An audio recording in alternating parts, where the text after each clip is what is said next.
Welcome everybody to my next edition of Personal Brand Mechanics interview series. My name is Peter Sterlacci and I'm the founder of Believe, Become, Be Your Brand, where I work with on-the-move careerists to help them to shift gears, get out of the saddle, and sprint to career success.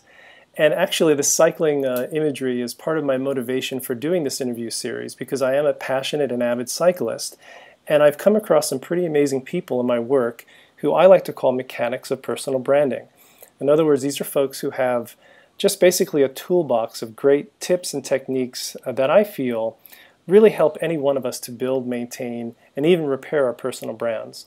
And so today I'm really excited to have as my mechanic Natalie Sisson, who, Natalie, I know we've had a hard time trying to square down this call, so really welcome to the call today. Thank you so much. It's great to be here.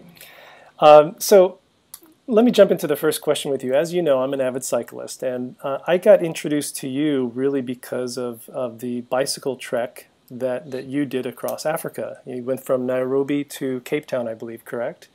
Yes, indeed. And that was a huge trip, and I remember seeing that and thinking, wow, this is amazing and so cool.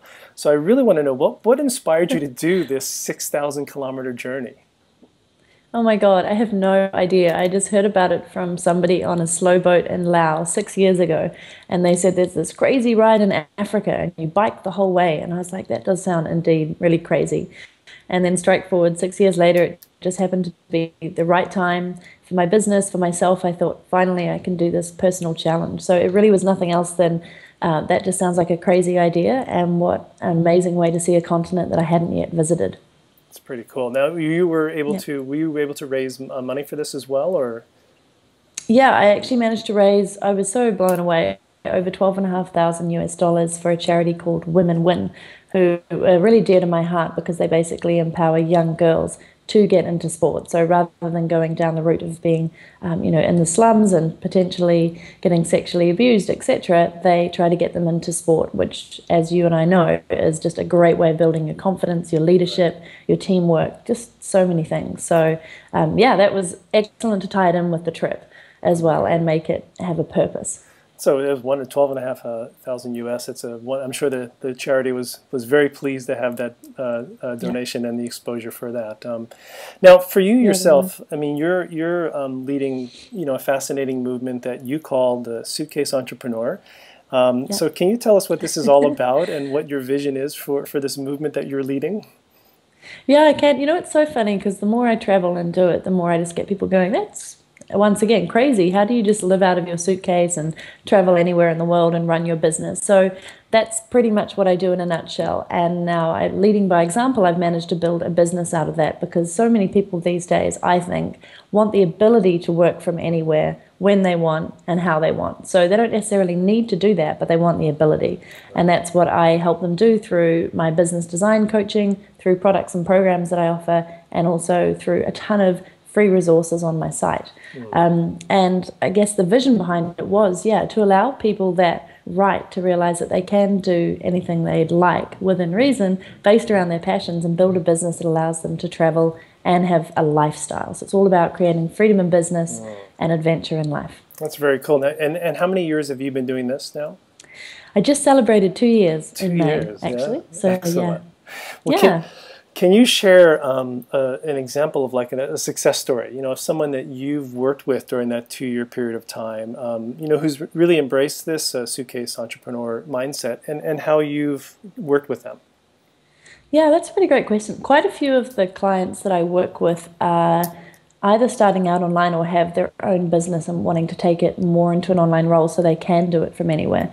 Right. I guess one person in particular is she's an engineer by trade, and she was living in Buenos Aires and doing some consulting, and now she's traveling on to Canada. But what she's managed to do, and we're just still in the early throes, is be able to start a blog called Engineer Your Life and also figure out how she can do her consulting services from anywhere using Skype, for example, like we're using and recording them. And that's been a big transition for her because predominantly when you're consulting in that area, people want to see you in person, they want you on site. So for her, it's just been how does she make herself valuable to them and charge the right amount of money and be able to do it from anywhere without them putting the traditional kind of business restrictions on her. So we're working towards that, and I think for her it's just been a big mindset shift, and she's totally open to it. But it's really just kind of showing her the possibilities of what she can do. Excellent. So you're creating, maybe you're just creating these suitcase entrepreneur disciples. I don't know, they inspire me. They inspire me. Exactly, exactly. Well, I mean, you yourself, I mean, you have a really fascinating and diverse background that, you know, includes so many things. If anybody goes, if you go to Natalie's site and just look at her About page, first of all, it's an awesome About page because, you know, when I work with people about how to kind of create their stories, et cetera, you really want to have that authenticity and what you're about. I mean, that's the essence of personal branding, as you know. And so when you go to your site, you can see, you know, body sculpting competitions, ultimate Frisbee champion, dragon boat world record holder. I mean, the list goes on and on. So how does all of this define who you are and your personal brand? Such a great question. I think you've just kind of hit it on the head. It defines you as a person. It gives you a reason to be unique. So I definitely like to lead from the front in terms of saying it is about having a lifestyle. It is about having adventure in life as much as running a successful business. So the more of these things that I can do as a person, the more I'm, as I said, sort of leading it by example, and people can be inspired by that, and they can say, you know, if Natalie can do it as an everyday person, then I definitely can. Also, I think it just shapes you and rounds you. Travel and sport in general have just allowed me to do so many things around the world, and they've just given me tons of opportunities to meet incredible people and push my limits as well. So I think that all ties into the personal brand. You know, I wouldn't have considered myself a cyclist like you until I rode like 6,500 kilometers across Africa.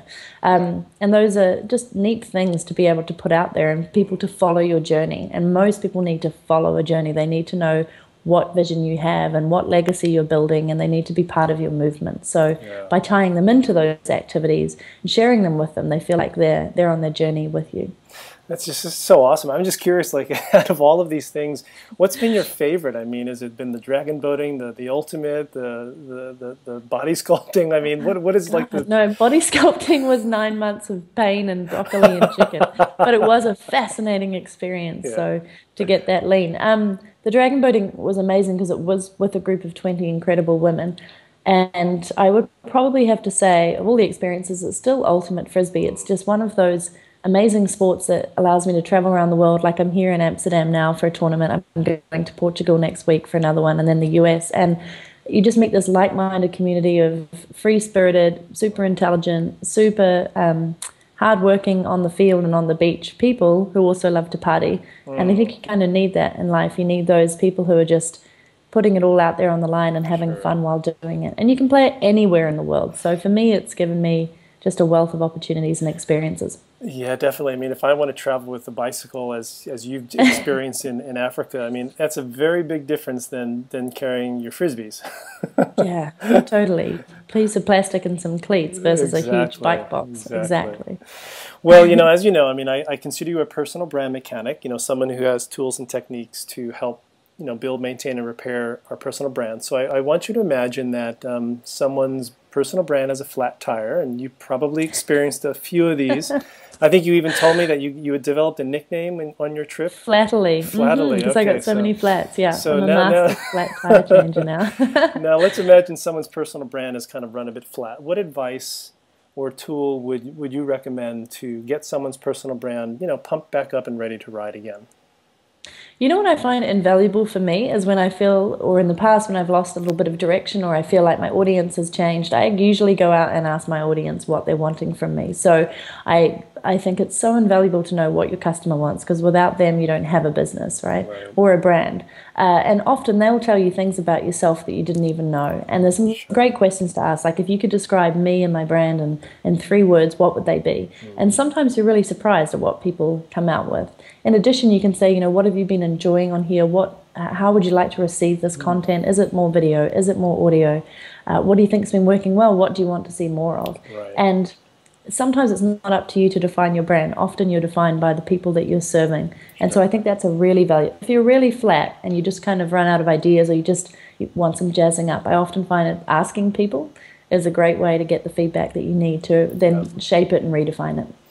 That's perfect. I mean, on the surface we think, hey, that's just kind of a very, very simple question, and yet it's really getting down to the basics. I mean, Yeah. sometimes when we're not really sure what direction to go, just ask. Whether or not you do that through a survey or what have you. I mean, I recently did a Hmm. survey, and I was pretty amazed at some of the input that I got and what people really wanted to see and things like that. I might think that, hey, I really want to do this, but then people really don't want to see Yeah. that, and so it's really that's Yeah, it's great really advice. surprising, and it's really neat as well because it also is another avenue to get them engaged in your movement, and then they feel like they've helped you build your brand. They're Right. part of it. Exactly.